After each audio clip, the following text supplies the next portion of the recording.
It was one of those quiet evenings when nothing seemed out of place. The air was still, the kind of evening where you could almost feel the weight of the silence in the room. Samantha and I sat across from each other at the dinner table, finishing our meal. Her laughter from earlier, a rare sound these days, still lingered in the air, but was gone now. Something felt off, like the calm before a storm, and though I couldn't put my finger on it, I knew that something was about to change. We had been married for 5 years, and, at least on the surface, everything seemed fine. We lived in a cozy house in the suburbs, had mutual friends, and even our families got along well. But over the past few months, I had begun to notice a subtle shift. Samantha, who used to be lively and warm, had grown more distant. The casual talks, the inside jokes, the affectionate glances, everything had faded into a series of routines, like we were simply going through the motions. I tried not to think about it, focusing on work, on keeping the peace. After all, marriage wasn't always a fairy tale, right? But this night, there was something different in the way Samantha kept glancing at her phone, in the way she sighed as she stared at her half-finished glass of wine. It wasn't like her. I couldn't help but wonder if something was wrong, something she wasn't telling me. "So, how was work today?" I asked, trying to make conversation, but the words fell hollow. It was like we were both stuck in a loop of polite exchanges, afraid to break the silence with anything real. She looked up at me, her eyes a little distant, before offering a soft smile. "Busy," she said, the same word she always used. But there was a different tone to it tonight, something that made the hair on the back of my neck stand up. Something wasn't right, and I had a feeling I was about to find out what. The tension between us thickened as the night wore on. Samantha didn't seem like herself, and I couldn't ignore the gnawing feeling in my chest. We were both sitting on the couch now, but there was an invisible wall between us.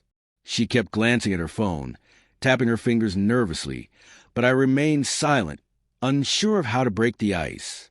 Then, out of nowhere, she set her phone down on the coffee table and turned to face me. Her eyes were unreadable, almost vacant, but I could tell she had something on her mind. Her lips parted, as if she was preparing herself to say something difficult. I waited, holding my breath. "James," she started, her voice soft but steady, "there's something I've been meaning to tell you." The words hung in the air like a warning, and I felt a tightness in my stomach. Something told me this was going to change everything. I gave a slight nod, trying to steady myself. "What's on your mind?" My voice, though calm, betrayed the unease I was feeling. She paused for a moment, looking down at her hands as if choosing her words carefully. "It's about my ex," she said, her eyes meeting mine. The mention of her ex hit me harder than I expected. The mention of him always did, but I tried to push it aside, thinking maybe it was nothing. "Your ex," I repeated, my voice steady but with a hint of caution. "What about him?" Samantha's gaze softened, but there was something almost attached about it. "I've been thinking a lot about him lately, and I guess I've never told you this, but he never said no to me. John, he was the kind of man who always gave me everything I wanted, and when I was with him, I never had to question anything." I froze, my heart pounding. What was she saying? Why was she bringing him up now, and why in such a way that felt almost like a comparison? "You're comparing me to him?" I asked, trying to keep my voice calm, but it was like I could already feel the walls closing around me. My mind raced, searching for some kind of explanation. Was she trying to say I wasn't enough for her? Samantha nodded, her eyes searching mine, almost as if she was afraid of what she might see. "I guess I've never really told you this, James, but with John, I never felt rejected. He never questioned my needs. And now," she trailed off, her words hanging in the air, unspoken but clear. She wasn't happy with how things were with us. The pain in my chest intensified. "So what are you saying?" I barely recognized my own voice. It was so low, so edged with hurt. "That I'm not enough for you? That you miss him?" Samantha's face fell. "No, that's not what I mean. I don't know. I guess I've been thinking about him more than I should." Her voice trembled as she spoke, but there was something else there, something cold, something final. I stared at her, unable to speak for a moment. The words hit me like a slap across the face. She had just told me, in no uncertain terms, that I wasn't the kind of man she wanted, that her ex was better than me in some way, something I couldn't measure up to. It wasn't just a simple mistake or a fleeting thought. It was a confession, a realization that I wasn't enough for her, and probably never had been. Why are you telling me this now? My voice cracked despite my best efforts. It was a question that came from the very core of me, from the deepest part of my soul that was now bruised and raw. She hesitated for a moment, then finally met my gaze, her eyes a mixture of regret and something else I couldn't quite decipher. Because I don't know what else to do. I've been holding this in for so long, and maybe it's time you knew the truth. I don't want to hurt you, James, but I guess I just don't feel the same way about you as I once did. I felt the ground beneath me start to shift. This wasn't just about her ex anymore. It wasn't just a simple comparison. It was about everything. The last few months of growing distance between us, the silence, the lack of connection. It was about me realizing that I had been living in a marriage where I was never truly seen, never truly enough. Her words cut through me like a blade, but what hurt the most was the emptiness behind them. I had tried so hard. I had given her everything I had, only to find out that it wasn't enough. She had been measuring me against someone else the entire time, and I was falling short. A flood of emotions rushed over me. Betrayal, anger, sorrow, and a quiet, suffocating realization that everything I thought I knew about our relationship was a lie. My chest tightened, and for a moment, I couldn't breathe. Samantha, oblivious to the storm brewing inside me, sat there, her hands clasped tightly in her lap. Her voice dropped to a whisper. I'm sorry, James. I really am. But I think you deserve to know this. I think you deserve to know why things have felt so off between us. I stood up, unable to sit any longer. I needed space, needed to breathe, to think. My mind was reeling, and I didn't know if I could trust myself to speak without breaking down. As I turned away from her, I realized one thing. Nothing would ever be the same again, and I wasn't sure if I could ever look at her the same way. The truth was out, and it had just shattered everything. The storm was coming, and I wasn't ready for it. But I knew one thing for sure. I wasn't going to let this slide. I stood in the living room, my heart racing, as Samantha's words echoed in my mind. John was a real man. They were simple words, but they had the weight of 1,000 stones behind them. I hadn't expected this. Sure, there had been signs, subtle cracks in our marriage that I had ignored, little things here and there that I'd brushed off as stress or routine, but nothing to prepare me for this. She had compared me to her ex, someone who had apparently never said no to her, someone who had always been there, never questioned her, and was, as she put it, the kind of man she wanted. And here I was, standing in front of her, feeling like nothing more than a placeholder. All these years, all the sacrifices I'd made for our relationship, and she had been comparing me to him all along. I didn't know how long I stood there, lost in my thoughts, the silence of the room swallowing me whole. It wasn't just that she had admitted her feelings for her ex. It was the way she had said it, so casually, as if it was something she had carried with her for years. There was no apology in her eyes, no regret, just a hollow confession, like she had been waiting to say it for far too long. Samantha's voice broke through my thoughts. "James?" she asked, her tone tentative, as though she wasn't sure how I would react.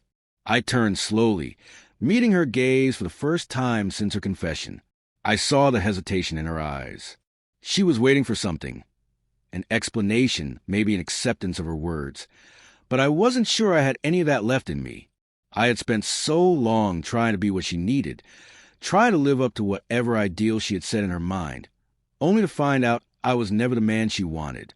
I took a deep breath, my mind still reeling. For the first time in years, I felt a shift within me. The anger I had been holding began to rise, but wasn't the kind of anger I expected. It wasn't blind rage or a desire to lash out. It was something colder, something sharper, a sense of betrayal that had been building for months, years perhaps. The power dynamic between us had shifted in an instant. She had confessed. She had opened that door, and now I had control. I said quietly, my voice steady but firm, "I've spent so much time trying to be the man you wanted. I've given you everything. But I guess I was never going to measure up to him. Was I?" My words came out more coldly than I had intended, but there was no way to undo them now. The truth had already been spoken. Samantha's eyes widened and she opened her mouth as if to say something, but I held up my hand, silencing her. "No," I continued, "I need you to listen. All this time, I thought we were building something together, but you've been looking at someone else. And honestly, I don't know if I can keep pretending that I'm okay with that." She looked at me, her face shifting between guilt and confusion. "James, I never meant—" I interrupted her again, this time with a small, humorless laugh. "You didn't mean to? You never meant to? Well, that doesn't change the fact that I've been second best this whole time. And now I'm realizing that I don't have to keep fighting for something that was never real to begin with." The word stung, but there was no turning back. I could feel the weight of her gaze on me, the way she was trying to make sense of what I was saying, but I wasn't about to let her twist this. She had just confessed, in the most brutal way possible, that I wasn't enough. And somehow, in that moment, I realized that I didn't need her approval, her affection, or her validation anymore. The realization hit me like a bolt of lightning. I had been so consumed by the idea of making her happy, of being the perfect husband, that I had lost myself. All this time, I had been living the shadow of her past, trying to be someone I wasn't, trying to compete with a ghost. But no more. I wasn't going to let her hold this over me. I wasn't going to let her treat me like I was her second choice. For the first time, I looked at her without seeing the woman I once loved. At least not in the way I used to. I saw the distance between us, the years of unspoken words and unmet needs, and I understood that I wasn't just fighting for her affection anymore. I was fighting for my own sense of self-worth. Samantha's voice quivered as she spoke again. "James, please, I never meant to hurt you. I just didn't know how to say it." I felt a flicker of something. Maybe pity, maybe anger, I couldn't tell, but I knew one thing for sure. I had already made up my mind. "You don't have to say anything else. Samantha, it's clear now. We've been living in different worlds for a while. And honestly, I'm done." The words felt liberating. For the first time in years, I felt like I was in control of the situation. I wasn't just reacting to her actions, trying to fix things or apologize for something I hadn't done. I had the power now, and I knew exactly what I was going to do with it. Samantha stared at me, her face pale, but I wasn't interested in seeing her guilt anymore. I was beyond that. She had made her choice, and I was going to make mine. "I think you should leave," I said, my voice steady, emotionless. "I can't keep doing this." The silence that followed felt thick with unresolved tension, but also felt like the first breath of freedom I had taken in a long time. The shift had occurred. And now, I was the one with the power to move forward.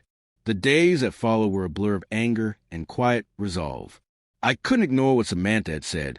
Her words had carved a deep wound in me, one that I wasn't sure could ever heal. But one thing was clear. I wasn't going to let this go easily. I wasn't going to sit back and accept being her second choice, the man she compared to someone else as though I was just a fallback. I had given her everything, and she had thrown it all away. But now it was my turn to take control. I wasn't going to lash out in the way she expected, though. No, I had something more subtle, more satisfying in mind. I wanted to make her feel the weight of her choices, feel the same emptiness that I had felt for so long. She needed to understand that she could never just treat me as an option, never take me for granted again. It was time to make her realize what she had lost. The first part of my plan was simple. I had to withdraw emotionally. Samantha had grown accustomed to my attention, my affection, my presence at every turn. It was time to change that. I stopped initiating conversations, stopped asking about her day or offering to help with her problems. Instead, I became distant, as if I had nothing left to give. At first, she didn't seem to notice the shift. But soon enough, I could tell she began to feel it. She'd try to start conversation, but I'd give short, polite answers. She'd suggest we do something together, but I'd make excuses or suggest we do our own thing. I wasn't rude, but I wasn't there in the way I used to be. The warmth that had once flowed easily between us was now replaced with a coldness she hadn't seen from me before. I needed to show Samantha that I wasn't just sitting around waiting for her to come back to me. If she thought I was going grovel, she was mistaken. I began focusing more on myself. I joined the gym again, something I had neglected for months, and began pushing myself harder than I had in years. I started eating better, taking care of my appearance, and spending time doing things I had once loved, like reading and going for long walks in the evenings.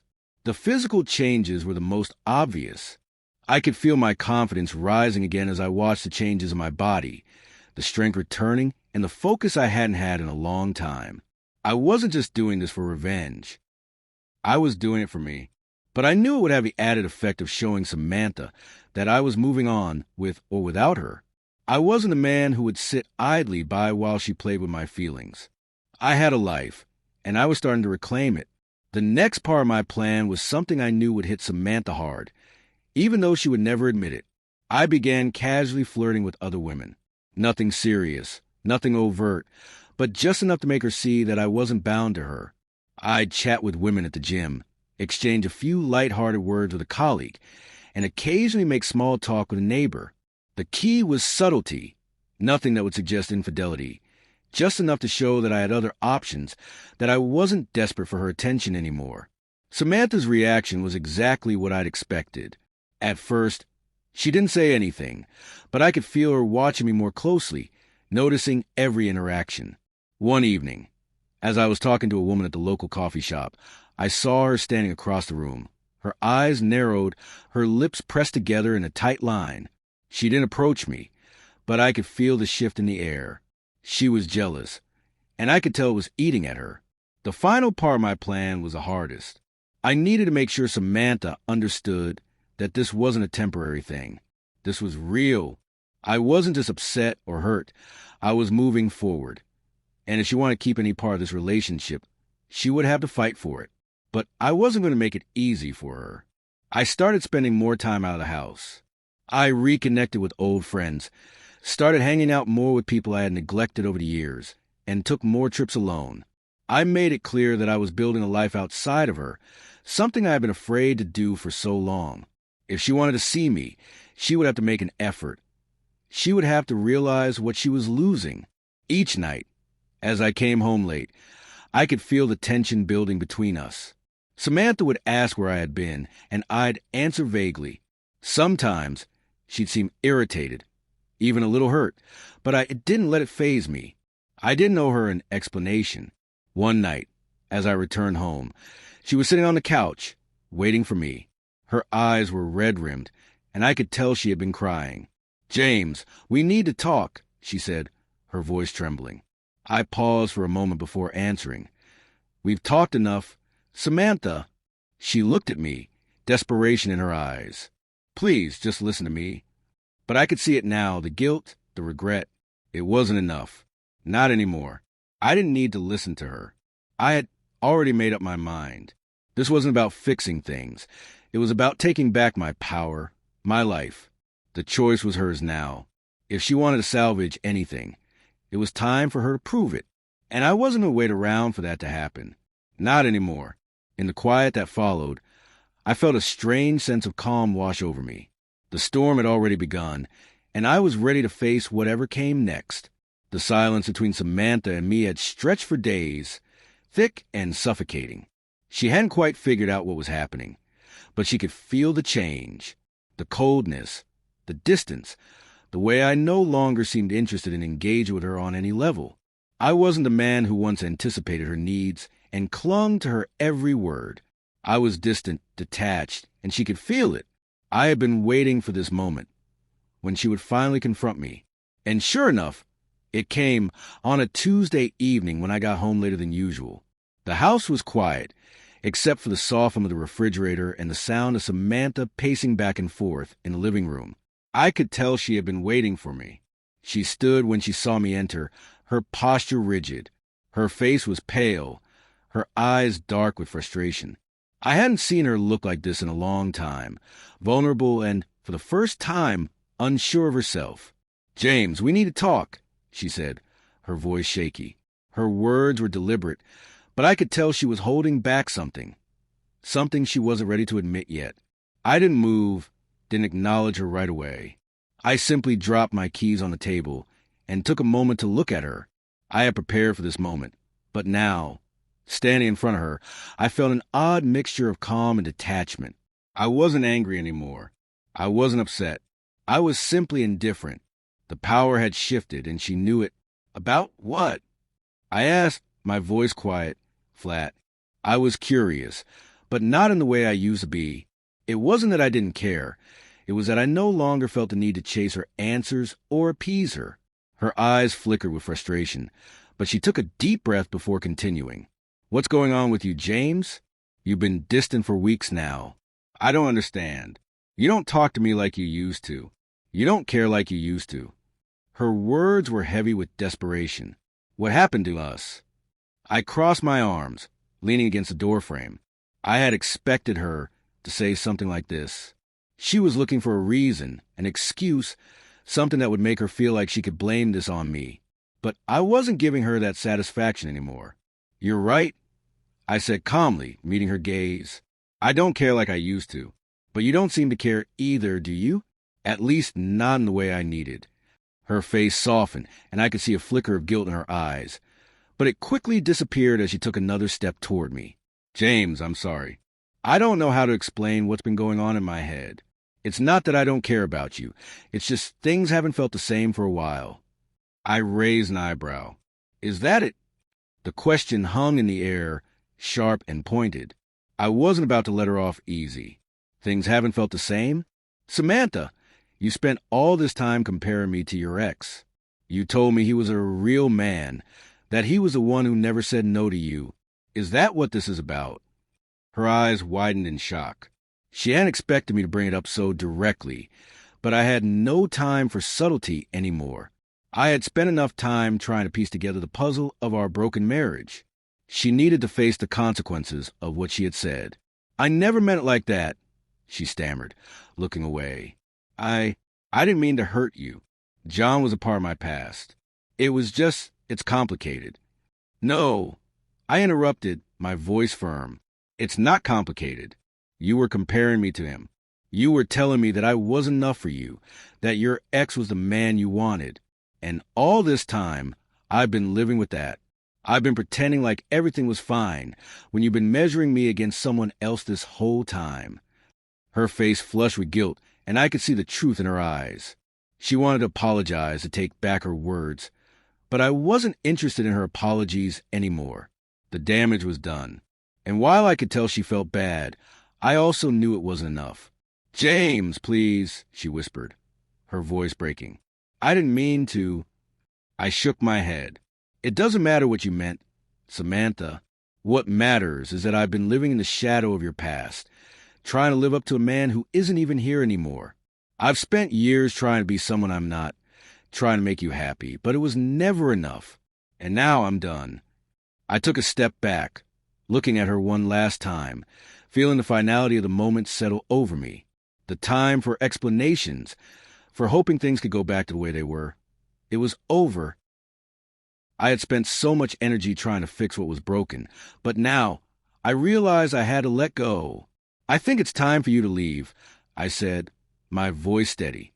You made it clear that I'm not the man you want. And frankly, I'm not going to keep pretending that I'm okay with that. She opened her mouth to protest, but the words died on her lips. She had no defense, no excuse for the mess she had created. She stood there for a moment, frozen, and then finally nodded, her face pale. I'll pack my things, she whispered. And as she turned to leave the room, I felt something shift inside me, something that had been buried for so long. It wasn't anger anymore, or even hurt. It was clarity. I had finally freed myself from the weight of her expectations, from the chains of her comparison to someone else. I wasn't just walking away from her. I was walking away from the man I had been, someone who would tolerate being second choice. And for the first time in years, I felt truly free.